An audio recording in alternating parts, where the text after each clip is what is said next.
Hi, this is Luke Zip from Crocker Farm Auction, and I'm here with one of the most interesting lots that we've ever handled in one of our auctions.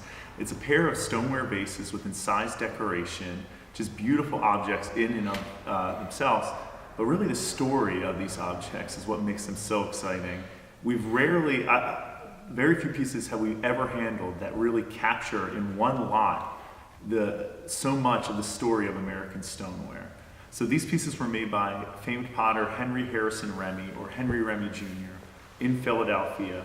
They're actually presentation pieces made for his wife, Catherine M. Remmey, with the date June the 7th, 1871. Both vases are inscribed identically, I'm sure in Henry Harrison Remmey's own hand. So it's just charming in and of itself that these are pieces that actually descended in the Remmey family until they went to a collection in the 1980s and have been there ever since. But they were made by Richard Remmey, who's a famed potter in and of its own right, by his father for his mother. So that's just a very cool, fun story. But what's really exciting is when a piece gives you the chance to see what potters view as special objects. You know, this was made by a potter, a famed potter, for his wife. You can see what he did. By 1871, the type of ware made at the Remmey pottery was mostly utilitarian pottery, brush decorations. Industrialization had really won the day in the type of stoneware made, but still he wanted to make something special. So these show his history of stoneware production. Remmey grew up in Manhattan as part of, he was the fourth generation potter of the famed Remmey family. The Crolius and Remmey families were really the paternal great-great-great-grandparents of American stoneware production. They began making stoneware in Manhattan, which was really the Garden of Eden of stoneware production. By the time Henry Harrison was born in 1794, they were really Manhattan was the style center for American stoneware in the fledgling United States. And so what Henry Harrison Remmey was exposed to, the type of stoneware made there, bore incised decorations. At his uncle John Remmey's shop, you can see we have pieces not nearly as artistically executed, with very similar types of decoration. A floral vine with leaves sprouting out of the flower head. Kind of this decoration right here between my fingers, you see in kind of a cruder example in early 19th century, about 1810, J. Remmey stoneware. But when Henry Harrison's father, Henry Remmey, brought his whole family to Baltimore and started the Baltimore style of stoneware production right around the start of the War of 1812, that incised decoration inspired in those shops of Manhattan mixed with the natural clay of Baltimore. And believe it or not, I believe that this is Baltimore clay used on these vases. So but similar type clay. It's a beautiful canvas for incised decoration. Remmey's skills mixed with the local natural resources really inspired them to use the whole canvas of the pots and really make artistic decorations that encompassed larger portions of stoneware vessels. And so Henry Remmey Sr.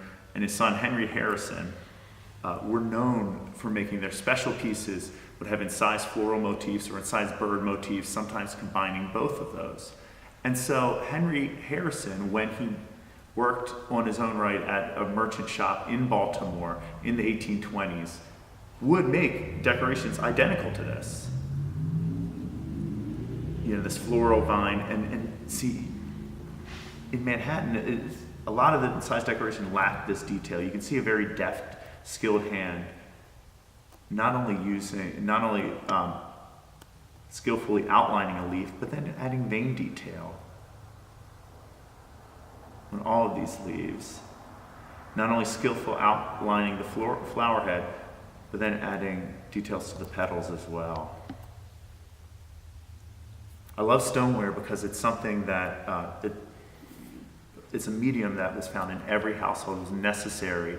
It was a necessary, durable pottery. It needed to be in every household.